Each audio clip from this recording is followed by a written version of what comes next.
ভালপোৱা দুই ধৰণৰ হয়, এক মনৰ লগত, এক শৰীৰৰ লগত।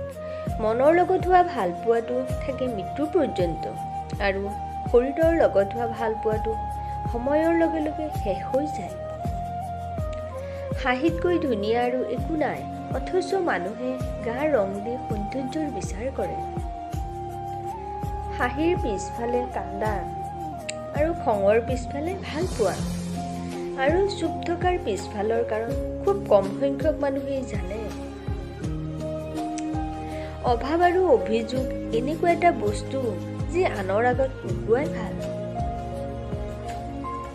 যেতিয়া তিল কৰি গঢ়ি উঠা সম্পৰ্কটো ভাঙি যায়, মানুহে তেতিয়া নতুনকৈ সপোন দেখিব পাহৰি যায়।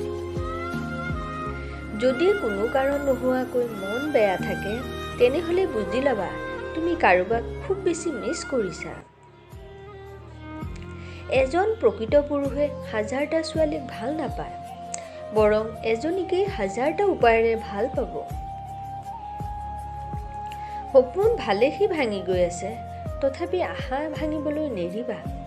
আশাটো এনেকৈ ধৰি ৰাখিবলৈ চেষ্টা কৰিবা য'ত হাজাৰ বিপদ আহিলেও যেন লাজত পৰি নাযায়।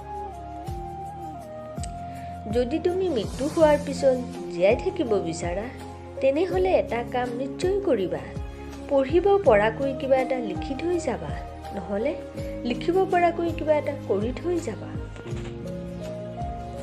বহুত ধনী হ'ব বিচাৰিছা যদি পইচাৰ কাৰণে কাম নকৰি এনেকুৱা কিবা এটা কৰা যে পইচাই তোমাৰ কাৰণে কাম কৰে।